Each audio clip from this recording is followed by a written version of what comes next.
Hello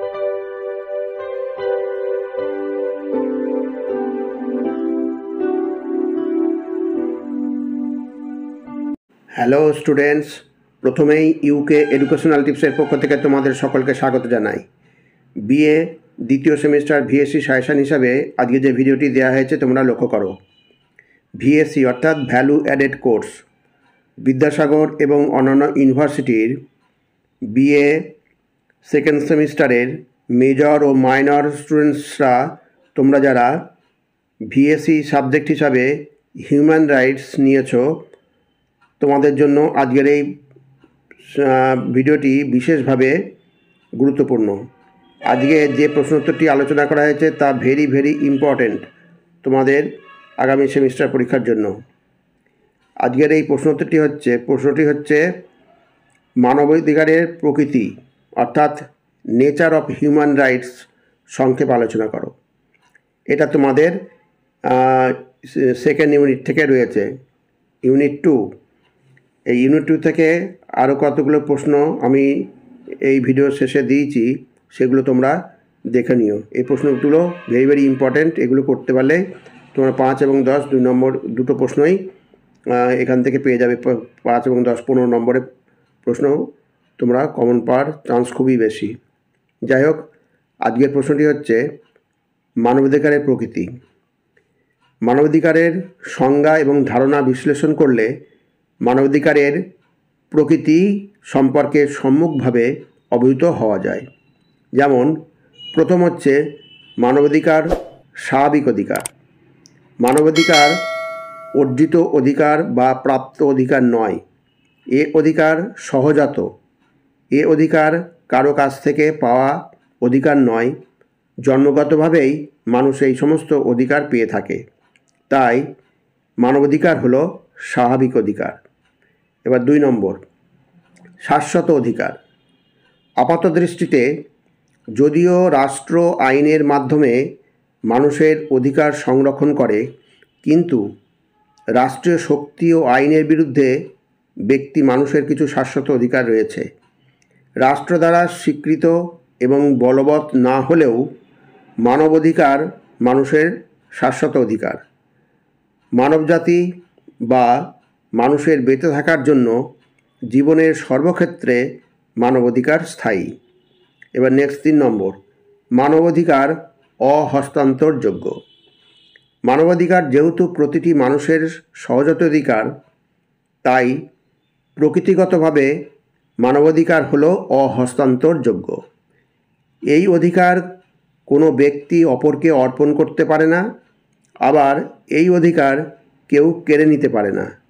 স্বভাবতই এই অধিকার অহস্তান্তরযোগ্য। এবার নেক্সট 4 নম্বর, মানবাধিকার বিশ্বজনীন। সম্মিলিত জাতিপুঞ্জের 1948 সালের মানবাধিকার ঘোষণাপত্রে মানবাধিকারকে বিশ্বজনীন অধিকার হিসাবে চিহ্নিত করা হয়েছে। এর অর্থ হলো একজন ব্যক্তি শুধুমাত্র মানুষ হিসাবে জন্মগ্রহণ করার জন্য, অর্থাৎ মনুষ্য প্রজাতির সদস্য হিসাবে মানবাধিকার ভোগের অধিকারী।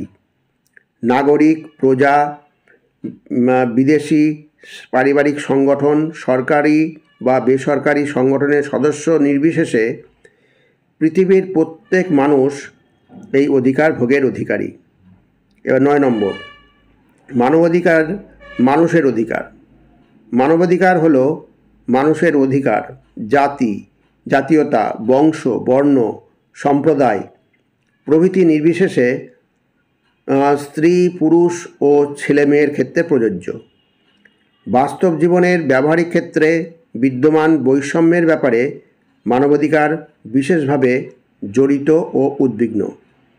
মৌলিক অধিকার এ বিষয়ে ততটা সংশ্লিষ্ট নয়। মৌলিক অধিকার অধিকতর আদর্শমূলক। অধিকাংশ দেশের সংবিধানেই নাগরিকদের জন্য আদালতে বলবৎযোগ্য মৌলিক অধিকারসমূহের উল্লেখ আছে।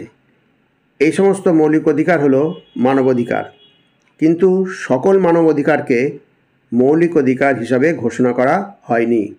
এবার 6 নম্বর, মানবাধিকার সকলের জন্য সমান। মানবাধিকার সকলের জন্য সমান। এক্ষেত্রে কোনো রকম অসাম্য বৈষম্য বা পার্থক্য নেই। পৃথিবীর প্রায় সকল দেশের সকল সমাজ ব্যবস্থাতেই মানবাধিকারের বিষয়টি প্রচারিত হয়েছে এবং জনপ্রিয়তা পেয়েছে। এই সকল মানবজাতিই সমান, এই নীতিটির অস্তিত্ব সকল সভ্যতা, সংস্কৃতি, দর্শন ও ধর্মীয় ঐতিহ্যের মধ্যে পাওয়া যায়। এতৎসত্ত্বেও মানবিক মর্যাদা লঙ্ঘন ও বিভিন্ন যুক্তিতে ব্যক্তিবর্গের অধিকারসমূহের মধ্যে বৈষম্যমূলক ব্যবস্থা পরিলক্ষিত হয়। নেক্সট 7 নম্বর, মানবাধিকার ও কর্তব্য। মানবাধিকার বিশ্বজনীন, স্থায়ী, সহজাত এবং অহস্তান্তরযোগ্য হলেও মানবাধিকারের সঙ্গে কর্তব্যের ঘনিষ্ঠ সম্পর্ক রয়েছে। একজনের কর্তব্য পালনের উপর অপরের মানবাধিকার নির্ভরশীল। মানবাধিকার ভোগের জন্য 3 ধরনের কর্তব্য পালন করা প্রয়োজন, যেমন 1. অপরকে বঞ্চিত না করার কর্তব্য, 2. বঞ্চনার কাজে সাহায্য না করা কর্তব্য এবং 3. বঞ্চনা থেকে রক্ষা করা কর্তব্য। এই দিক থেকে পারস্পরিক কর্তব্যের উপর মানবাধিকারের অস্তিত্ব নির্ভরশীল।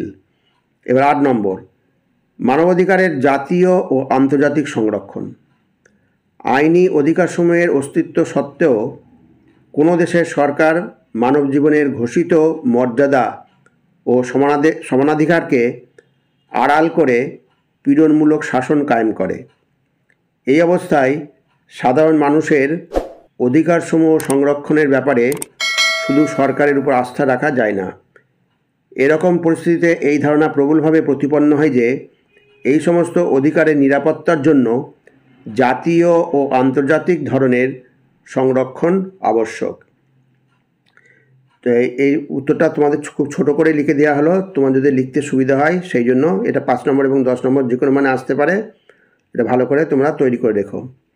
এইবার 2 নম্বর প্রশ্ন একটা দিয়েছি, অধিকার ও মানবাধিকারের মধ্যে পার্থক্যগুলি সংক্ষেপে আলোচনা কর। খুবই ইম্পর্টেন্ট প্রশ্ন। 3 নম্বর হচ্ছে মানবাধিকার বলতে কী বোঝো। এটা 5 নম্বর মানে আসার চান্সটাই বেশি। তারপর মানবাধিকারের বৈশিষ্ট্যসমূহ উল্লেখ করো। এটা 5 নম্বর হিসেবে আসতে পারে, 10 নম্বর হিসেবে আসতে পারে। খুবই ইম্পর্টেন্ট প্রশ্ন। এবার 5 নম্বর হচ্ছে অর্থনৈতিক অধিকার বলতে কী বোঝো। এটা 5 নম্বর মানে প্রশ্ন হিসেবে আসবে। তারপরে মানবাধিকারের গুরুত্ব লেখো, এটাও 5 নম্বর মানের প্রশ্ন হিসাবে। নেক্সট 7 নম্বর হচ্ছে মানবাধিকার সম্পর্কিত সম্মিলিত জাতিপুঞ্জের বিশ্বজনীন ঘোষণাপত্র ব্যাখ্যা করো। এটা খুব ইম্পর্টেন্ট প্রশ্ন, এটা 10 নম্বর মানে হিসেবে আসবে। আর হচ্ছে 8 নম্বরটা দেওয়া হয়েছে ভারতে জাতীয় মানবাধিকার কমিশনের কার্যাবলী লেখো। এটাও একটা ভেরি ভেরি ইম্পর্টেন্ট প্রশ্ন। এই যে প্রশ্নগুলো দিলাম এই প্রশ্নগুলো তোমরা রেডি করে নিও। এখান থেকে 5 এবং 10 নম্বরের দুটো প্রশ্ন তোমাদের পাওয়ার চান্স খুবই বেশি। তাহলে স্টুডেন্টস, ভিডিওটি যদি ভালো লাগে অবশ্যই সাবস্ক্রাইব করো আর এর সাথে একটা লাইক দিও এবং তোমার ফ্রেন্ডসদের মধ্যে ভিডিওটি শেয়ার করো। তাহলে স্টুডেন্টস, আজকে এখানেই শেষ করি। তোমরা সকলে ভালো থেকো, সুস্থ থেকো। Thank you very much.